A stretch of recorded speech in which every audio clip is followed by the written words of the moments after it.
وسلم تسلیما کثیرا کثیرا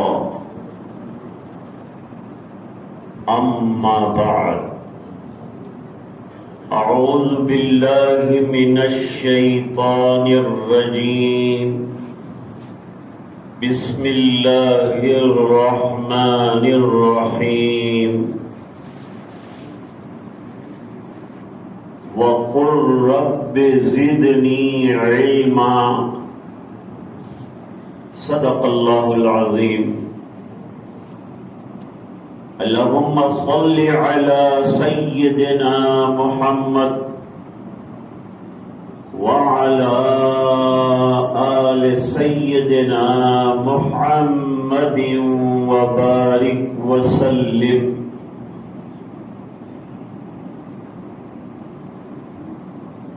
واجب التکریم حضرات علماء عظام، طلباء کرام اور حاضرین مجلس،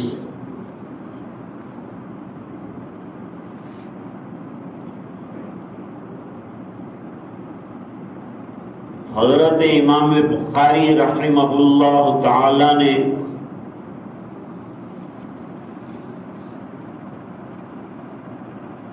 اپنی جامع میں شروع میں کتاب العلم رکھی،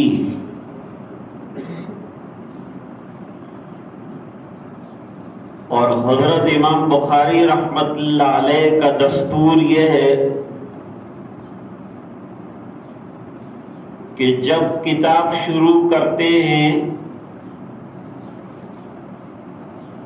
تو قرآن کریم کی آیتیں پیش فرماتے ہیں اور اس کے بعد ابواب پھیلاتے ہیں.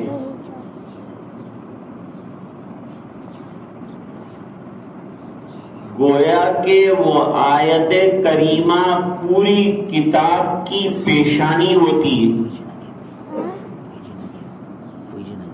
اور حضرت امام بخاری رحمت اللہ علیہ اسی کی شرح میں احادیث لاتے ہیں اور مختلف ابواب قائم کرتے ہیں.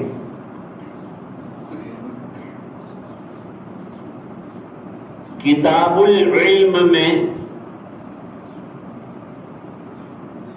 علم کی فضیلت کے سلسلے میں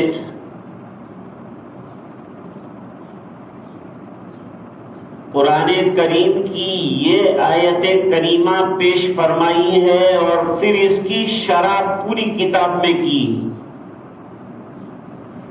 یہ کتاب العلم کی پیشانی ہے. اللہ تعالیٰ فرماتے اے نبی صلی اللہ علیہ وسلم، اللہ کے دربار میں دعا کیجیے کہ اے اللہ میرے علم میں اضافہ فرما. حالانکہ نبی کریم صلی اللہ علیہ وسلم کو علم الاولین والآخرین دیا گیا ہے، اس کے باوجود علم ایسی چیز ہے کہ قناعت کر کے آدمی بیٹھ نہ جائے بلکہ ہر دم علم کی جستجو میں رہے، تلاش میں رہے. ای دری را می تراشو می خراش، یہ راستہ ایسا ہے کہ رات دن تگ و دو میں لگے رہو، تا دم آخر دم فارغ مباش، زندگی کے آخری لمحے تک علم کی جستجو چاہیے، علم کی طلب چاہیے، اور اس کی تلاش چاہیے اور اس کے لیے محنت چاہیے. ابھی حضرت مولانا ادریس صاحب دامت برکاتہم العالیہ نے بتایا کہ میرے والد صاحب 50 سال تک بخاری پڑھانے کے باوجود بغیر مطالعے کے کبھی نہیں پڑھاتے، اور وقفہ جب ہوتا تو اس میں بھی کوئی کتاب لے کر کے بیٹھتے اور اس کا مطالعہ کرتے، اس کا اسٹڈی کرتے، اور طالب علموں کو بھی بیٹھنے نہیں دیتے تھے کہ تم بیٹھنے نہیں آئے ہو، کچھ کام کرنے آئے ہو تو کام کرو، علم حاصل کرو. مدرسہ آپ کا تمام انتظام کرے گا، تم خالی علم کا اہتمام کرو.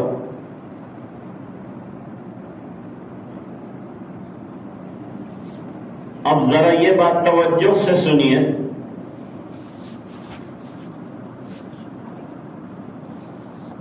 کہ ہمارے جو مدارس اسلامیہ ہیں ان کا عالم یہ ہے کہ درسگاہ کے اندر استاد کو پابند بنایا گیا ہے اور طالب علم کو آزاد رکھا گیا ہے سوال پوچھنے کے لیے، کہ سبق پورا ہو جائے تو جو چاہے علم کا سوال کرے، کتاب سے متعلق سوال کرے، لیکن ادب سے کرے.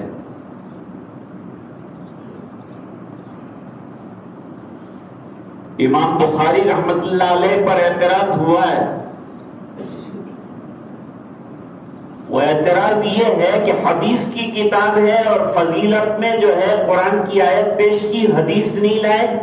فرمایا ہر جگہ حدیث پیش کرنا ضروری نہیں، قرآن کریم کی آیت پیش کرنا کیا کم ہے؟ وہ خود بہت بڑی بات ہے.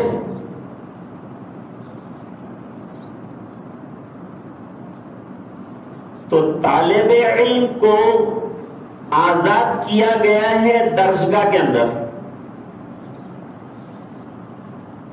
لیکن درسگاہ میں ادب کو ملحوظ رکھنا ہے. کن کن چیزوں کا ادب کرنا ہے؟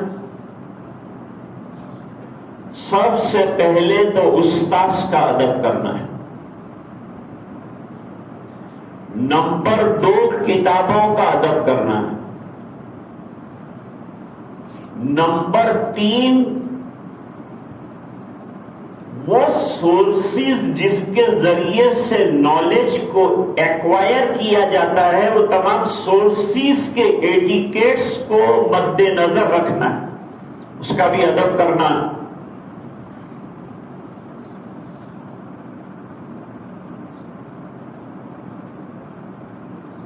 اصل میں ہمارے جو مدارس ہیں وہ تربیت گاہ ہیں. یہاں تعلیم کے ساتھ ساتھ تربیت کی جاتی، اور تربیت اصل ہے. یہ تربیت باہر بھی کام آئے گی آپ کو.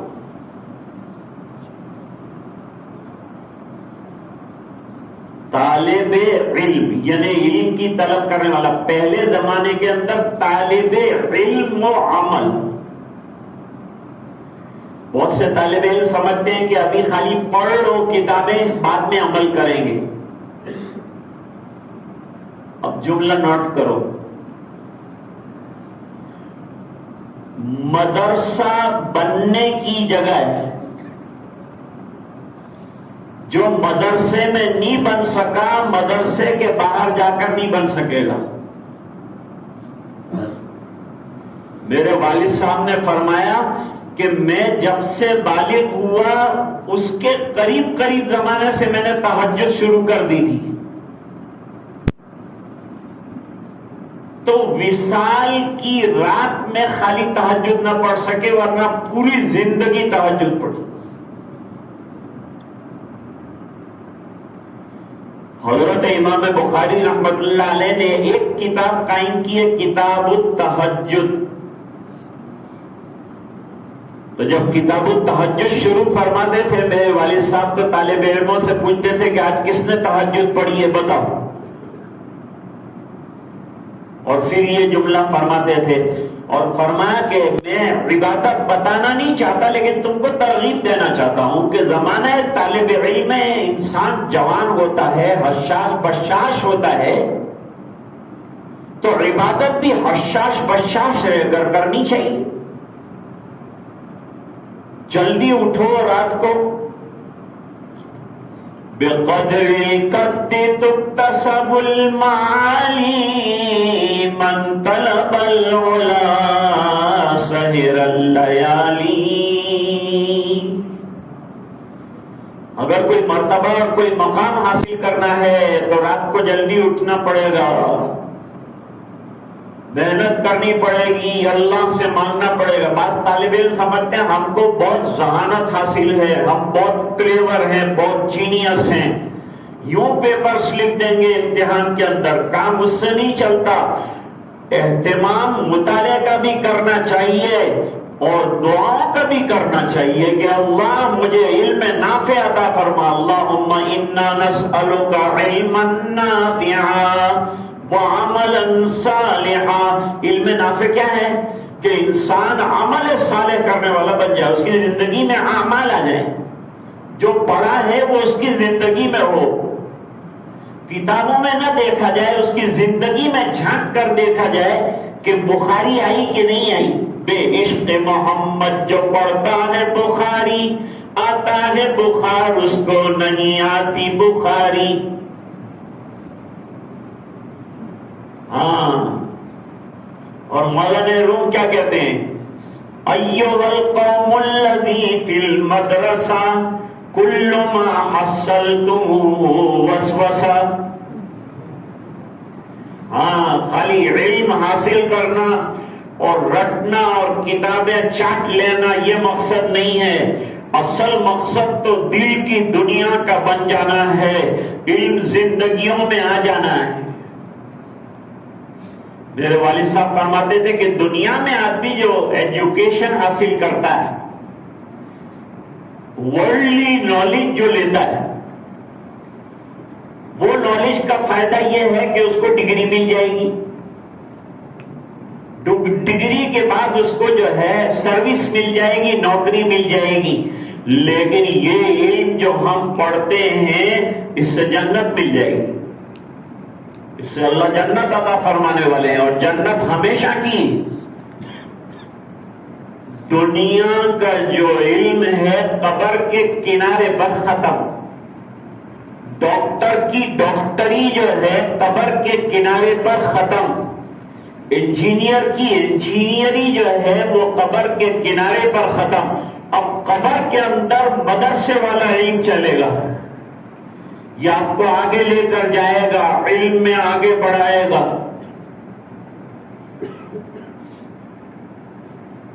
ایک ہے اخلاق کا زندگیوں میں آنا، اور ایک ہے اخلاق کو کتابوں میں پڑھنا۔ اخلاق ہم پڑھ لیتے ہیں لیکن وہ اخلاق ہماری زندگیوں میں آنا چاہیے۔ مدرسہ اخلاق کی آماجگاہ ہے، یہاں اخلاق سکھائے جاتے ہیں، یہاں تربیت کی جاتی ہے، یہاں علم بھی دیا جاتا ہے۔ ہمارے مدارس جو ہیں وہ مدارس بھی ہیں اور خانقاہیں بھی ہیں۔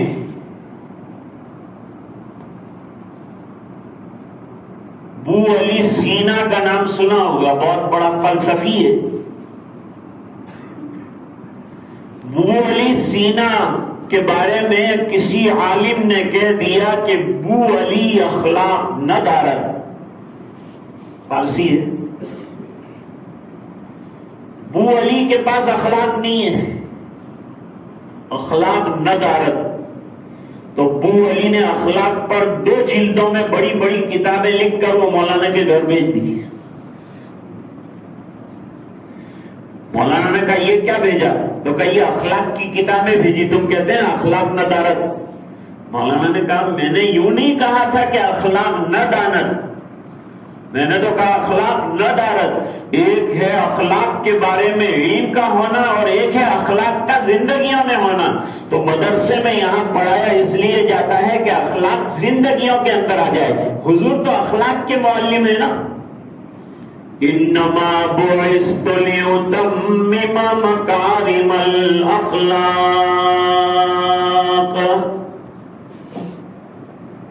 اور اخلاق کے لیے ادب چاہیے، زندگیوں میں اخلاق آ جائیں۔ اخلاق کس کو کہتے ہیں بھائی؟ اخلاق کہتے ہیں اخلاق۔ وہ ایک صاحب تھے، ان کے لڑکے کا نام اخلاق تھا۔ جو باپ کہتا تھا اس سے الٹا کرتا تھا، تو باپ نے کہا تیرا نام اخلاق رکھا ہے لیکن تیرے اندر ایک پائی کے اخلاق نہیں۔ جو کہتا ہوں اس کے خلاف کرتا ہے۔ تو اخلاق کہتے ہیں دل کے عمل کا درست ہو جانا، دل کے اعمال کا درست ہو جانا، بڑائیوں کا نکل جانا۔ علم بڑائی چاہتا ہے لیکن یہ بڑائیوں کو مٹا کر تواضع، عاجزی، انکساری اپنے اندر پیدا کرنا، لولی نیس، ڈاؤن ٹو ارتھ ہونا، یہ کمال ہے۔ جس کو اللہ نے مال دیا ہو اور وہ تواضع سے کام لے تو یہ بڑی نعمت ہے۔ مالدار کے لیے متواضع ہونا نعمت ہے، سعادت ہے، اور علم آنے کے بعد تواضع کا آنا نعمت ہے، سعادت ہے، بہت بڑی فضیلت ہے۔ علم اصل میں تواضع کا نام ہے، اور آدمی یہ احساس کر لے کہ مجھے کچھ نہیں آتا۔ علامہ سید محمد انور شاہ کشمیری رحمت اللہ علیہ طالب علم جب فارغ ہو جاتے تھے تو ان سے کہتے تھے کہ اے طلبہ، آج تم جاہل بن گئے۔ ارے حضرت، آج پڑھ کر ہم فارغ ہوئے ہیں اور آپ فرماتے ہیں کہ تم جاہل ہو گئے۔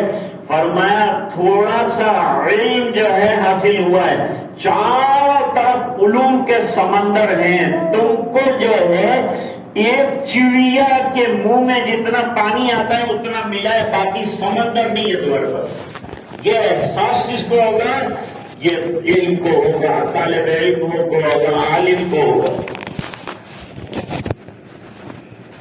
کیا امام بخاری رحمت اللہ علیہ نے یہ واقعہ نہیں لکھا ہے؟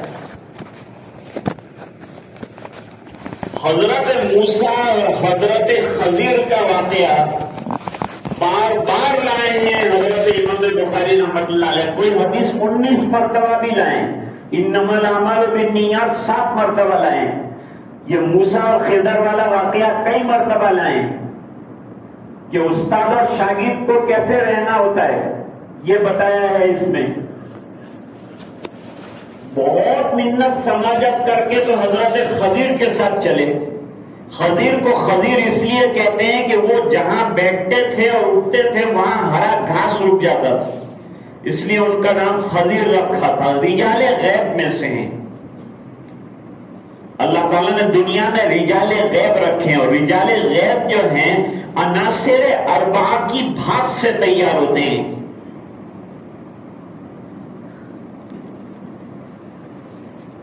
میں طلبا سے کہا کرتا ہوں تم جہاں بیٹھ جاتے ہو وہاں ہری زمین بھی خشک ہو جاتی، اور خواجہ خضر کا عالم یہ ہے کہ سوکھی زمین میں ہریالی پیدا ہو جاتی۔ کشتی میں بیٹھے، موسیٰ علیہ السلام بھی ساتھ تھے۔ موسیٰ علیہ السلام دیکھ رہے تھے، سبق پڑھنے آئے ہیں، علم حاصل کرنے آئے ہیں۔ علم حاصل کرنے کے لیے استاد کی منت سماجت کرنا، اس کا ادب کرنا بہت ضروری ہے۔ بغیر ادب کے جو ہے علم نہیں آتا۔ علم میں ظاہری آ جائے گا، لیکن علم کا نور جسے نور نبوت کہتے ہیں وہ آداب نبوت سے آتا ہے۔ نور نبوت حاصل ہوتا ہے آداب نبوت کے ذریعے سے۔ کشتی میں بیٹھ گئے، کشتی کے نکڑ پر ایک چڑیا بیٹھ گئی۔ چڑیا نے اپنے منقار میں یعنی چونچ میں سمندر سے پانی لیا. کسی نے نہیں دیکھا، توجہ بھی نہیں دی. طالب علم کو بہت زیادہ توجہ دینے کی ضرورت. جب درس چل رہا ہو کوئی اور کام نہ کرے، ہمارا استاد کی تقریر کی طرف متوجہ رہے، دیکھتا رہے، غور سے سنتا رہے. علم کے حاصل کرنے میں استماع یعنی غور سے سننا بڑا اہمیت کا حامل ہے.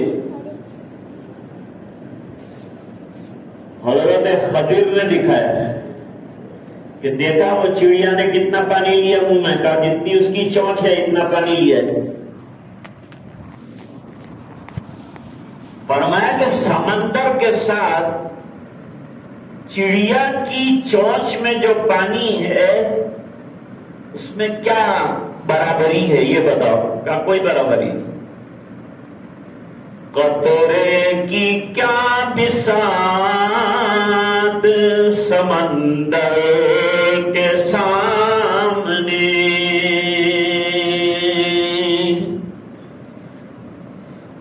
سمندر ہے اور ایک ڈراپ آف واٹر ہے، کیا حیثیت ہے؟ کچھ بھی نہیں. دونوں کو کمپیئر کر سکتے سمندر کو اور ڈراپ آف واٹر کو؟ دیر از نو کمپیریزن، کوئی کمپیریزن نہیں. فرمایا دنیا کو، انبیاء کو جو علوم اللہ نے دیے ہیں اس کی مثال چڑیا کی چونچ میں جو ڈراپ آف واٹر ہے وہ ہے، اور اللہ کا علم سمندر کی طرح. اس لیے اللہ تعالیٰ نے قرآن کریم میں فرمایا وَيَسْأَلُونَكَ عَنِ الرُّوحِ قُلِ الرُّوحُ مِنْ أَمْرِ رَبِّي وَمَا أُوتِيتُم مِّنَ الْعِلْمِ إِلَّا قَلِيلًا. روح کے بارے میں پوچھتے ہو. انسان کو جسم کے اعضاء کے بارے میں ابھی پتہ نہیں ہے. دماغ کے بارے میں 28% جو ہے تحقیق ہوئی ہے، ریسرچ ہوئی ہے، اور ابھی 75% جو ہے دماغ میں ہمارے کیا ہے، برین میں کیا ہے، اس کی ریسرچ کا سلسلہ جاری ہے.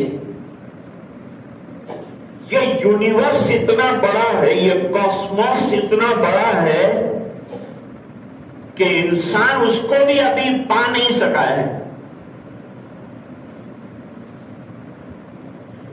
جس قدر تسخیر خورشید و قمر ہوتی گئی، زندگی تاریک سے تاریک تر ہوتی گئی.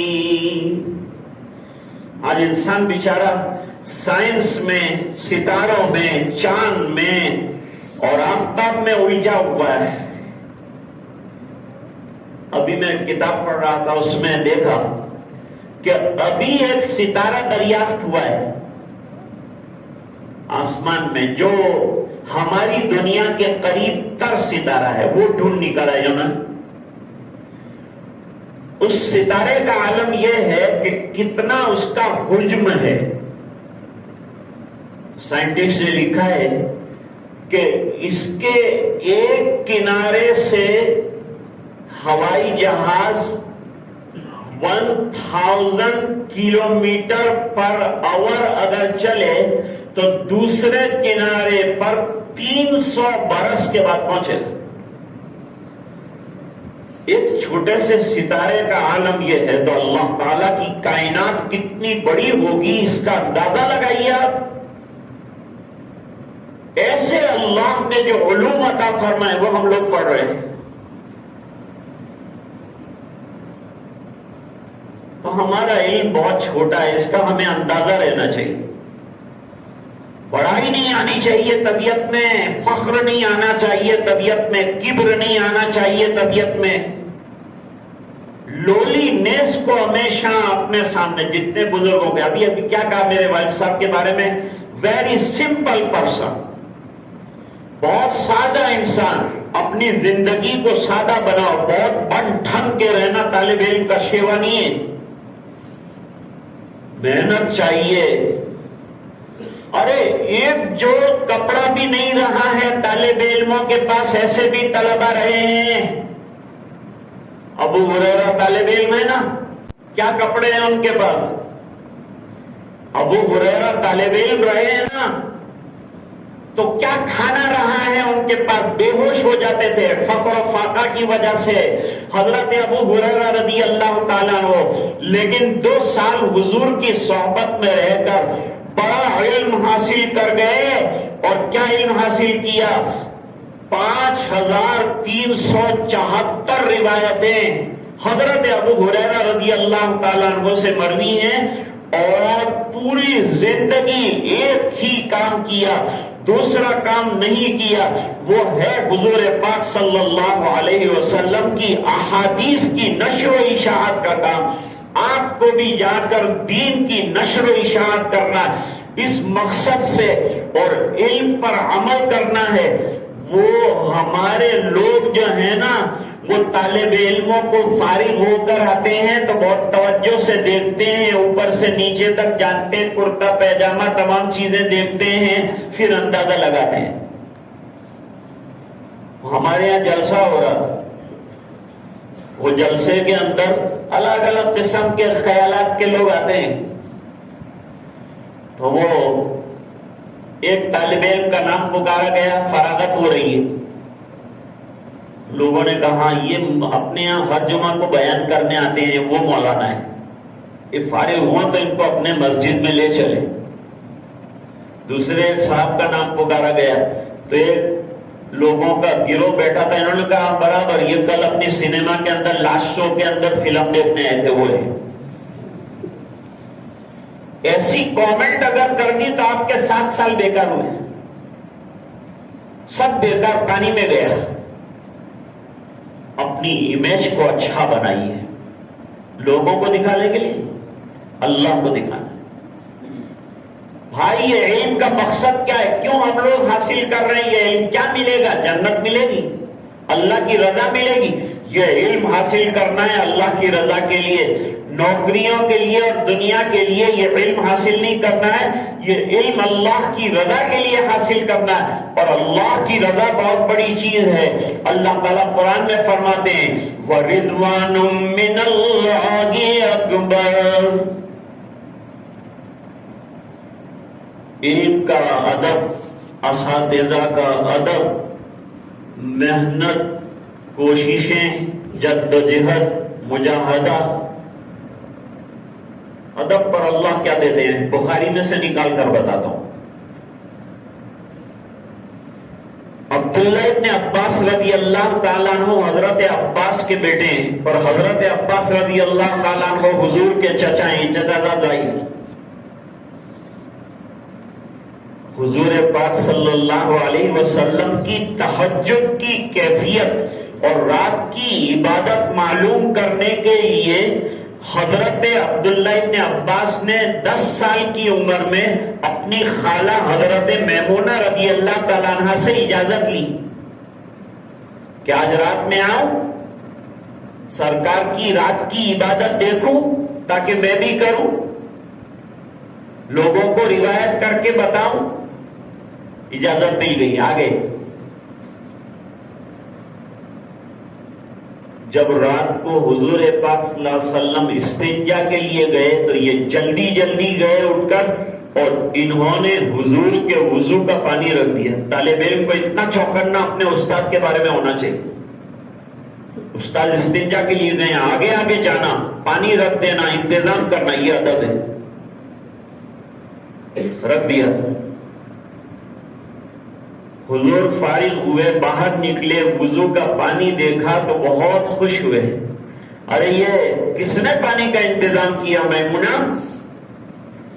جواب دیا کہ آپ کے بھتیجے نے کیا ہے. حضور پاک صلی اللہ علیہ وسلم نے دعا دی، اللہم علمہ الکتاب والحکمہ، اے اللہ ان کو کتاب اللہ کا علم عطا فرما اور حکمت عطا فرما. اگر علم سے بڑی کوئی نعمت ہوتی، حکمت اور دانائی سے بڑی کوئی نعمت ہوتی تو اس کی سرکار ان کے لیے دعا کرتے ہیں، لیکن اس سے بڑی نعمت نہیں ہے علم سے بڑی، اس بنا پر علم کی دولت ملے، قرآن کی تفسیر کا علم ملے، اس کی دعا فرمائی حضور پاک صلی اللہ علیہ وسلم نے۔ پھر حدیث شریف میں آتا ہے کہ جب کھڑے ہوئے تو لیفٹ ہینڈ کے اوپر کھڑے ہوئے، حضور پاک صلی اللہ علیہ وسلم نے عمل یسیر کے ذریعے سے ان کو رائٹ ہینڈ کے اوپر کھڑا کیا، یہ پیچھے کھڑے ہوئے۔ نماز کے بعد حضور پاک صلی اللہ علیہ وسلم نے پوچھا پیچھے کیوں کھڑے ہوئے، میرے برابر کھڑے ہو جاتے نا۔ جواب دیا حضور ادب کے خلاف ہے نبی الانبیاء کے برابر کھڑے رہنا، بڑی بے ادبی کی بات ہے، اس بنا پر کہاں آپ اور کہاں میں پیچھے کھڑا رہا ادب کی وجہ سے۔ پھر حضور نے سینے سے لگایا، پھر جو ہے دعا دی اللہم علمہ الکتاب، تو دعائیں ملتی ہیں تو علم کے بارے میں ملتی ہیں، اور ملتی ہیں تو ادب پر ملتی ہیں۔ اساتذہ کی دعائیں لینا ہے تو پھر آداب کی رعایت کیجیے، اللہ تعالیٰ مطالعے سے زیادہ علم جو ہے آپ کو عطا فرمائیں گے، علم لدنی عطا فرمائیں گے، آپ کے تھوڑے علم میں اللہ تعالیٰ برکتیں عطا فرمائیں گے اور آپ سے کام لے لیں گے۔ مدرسے کے اندر تشریف لائے ہیں اور پڑھنے آئے ہیں تو اپنا مقصد جو ہے پڑھنے کو بنا لیجئے، پڑھنا یہی ہونا بچھونا ہو، اور نیت یہ ہو کہ مجھے اللہ کو راضی کرنا ہے، مجھے وہ احکام معلوم کرنے ہیں جس کے ذریعے سے اللہ راضی ہوتے ہیں، وہ اعمال انجام دینے ہیں۔ مجھے بخاری اس لیے پڑھنی ہے کہ مجھے زندگی سنتوں کے مطابق گزارنے کا طرز آ جائے۔ بس لمبی بات نہیں کرنی ہے، یہ تو بہت باتیں ہیں۔ تو حضرت مولانا کا حکم تھا کہ چند کلمات آپ کی خدمت میں جو ہے اس عنوان سے عرض کیے جائیں۔ میں بھی طالب علم ہوں، کوئی بھی عالم یہ نہیں کہہ سکتا کہ میں علم سے اب بے نیاز ہو گیا، نہیں، ہر ایک کو ہر وقت علم کی جستجو ہوتی ہے، کبھی کہہ کر وہ تلاش پوری کرنے کی کوشش کرتا ہے، کبھی سن کر پوری کرتا ہے، کبھی مطالعہ کرتا ہے، کبھی تحریر کرتا ہے، کبھی لکھتا ہے، کبھی محنتیں کرتا ہے، کبھی بزرگوں سے سنتا ہے۔ اس طرح سے اللہ تعالیٰ علم عطا فرمائیں گے۔ دعا یہ کرتے رہو کہ اللہ تعالیٰ کی بارگاہ میں آپ کا پڑھنا مقبول ہو جائے اور اللہ تعالیٰ آپ کے پڑھنے کو قبول فرمائے، اساتذہ کی توجہ آپ کو ملے، ان کے فیوز اور برکات سے اللہ تعالیٰ آپ کو مالا مال فرمائے۔ بس انہی گزارشات پر میں اپنی تقریر کو ختم کرنا چاہتا ہوں۔ وآخر دعوانا ان الحمد للہ رب العالمین۔ حضرت مولانا دعا فرمائیں۔ اللہم لک الحمد کلہ ولک الملک کلہ ولک الشکر کلہ والیک یرجع الامر کلہ علانیتہ وسرہ۔ اللہم صل علی سیدنا محمد وعلی آل سیدنا محمد وبارک وسلم صلاة تنجینا بها من جمیع الاحوال والآفات وتقضی لنا بها جميع الحاجات تطهرنا بها من جميع السيئات ترفعنا بها عندك أعلى الدرجات تبلغنا بها أقصى الغايات من جميع الخيرات في الحياة وبعد الممات إنك على كل شيء قدير۔ اللهم احسن عاقبتنا في الأمور كلها واجرنا من خزي الدنيا وعذاب الآخرة۔ اللهم إنا نسألك علما نافعا وعملا صالحا ورزقا واسعا وشفاء من كل داء۔ اے اللہ ہمارے گناہوں کو معاف فرما، کوتاہیوں سے درگزر فرما، اپنا فضل اور کرم شامل حال فرما، رحم کے اور کرم کے فیصلے فرما۔ اے اللہ طلباء کو علم نافع اور عمل صالح کی دولت سے مالا مال فرما، اساتذہ کا احترام نصیب فرما، کتابوں کا ادب نصیب فرما۔ اے اللہ ان کے ایک ایک لمحے کو قبول فرما۔ اے اللہ ہمیں علم کی فکر عطا فرما، دین کی فکر نصیب فرما۔ اے الہ العالمین جس مقصد سے ہمارے ماں باپ نے بھیجا ہے اس مقصد میں اللہ کامیابی عطا فرما۔ ادارے کو ترقیات سے مالا مال فرما. اللہ طلبا امتحان دے رہے ہیں، ان کو امتحانوں میں کامیابی عطا فرما. اللہ اس بڑے امتحان میں بھی ہمیں کامیاب فرما. اے الہ العالمین تیری رضا والی زندگی گزارنے کی توفیق عطا فرما. اے اللہ مرضیات تیری رہیں اور زندگی ہماری رہے، اس کا ذوق شوق عطا فرما. اے اللہ مدرسے کو دن دونی رات چگنی ترقیات سے مالا مال فرما. ہر قسم کے شرور اور فتن سے اللہ تمام مدارس سے دنیا کی حفاظت فرما. اے اللہ اساتذہ کے علوم میں برکتیں عطا فرما، ان کے فیوز کو عام فرما، تام فرما، جاری ساری فرما، لوگوں کو فیض رسانی کا ذریعہ بنا. اے الہ العالمین مدرسے کی ضروریات کا غیب سے تکفل فرما. دامے درمے سپنے قدمے جو تعاون کرنے والے ہیں ان کے تعاون کو قبول فرما، دارین میں بہترین بدلے عطا فرما. اے الہ العالمین یہ ٹوٹی پھوٹی دعائیں اپنے فضل و کرم سے قبول فرما. سبحان ربک رب العزت عما یصفون وسلام علی المرسلین والحمد للہ تعالی رب العالمین.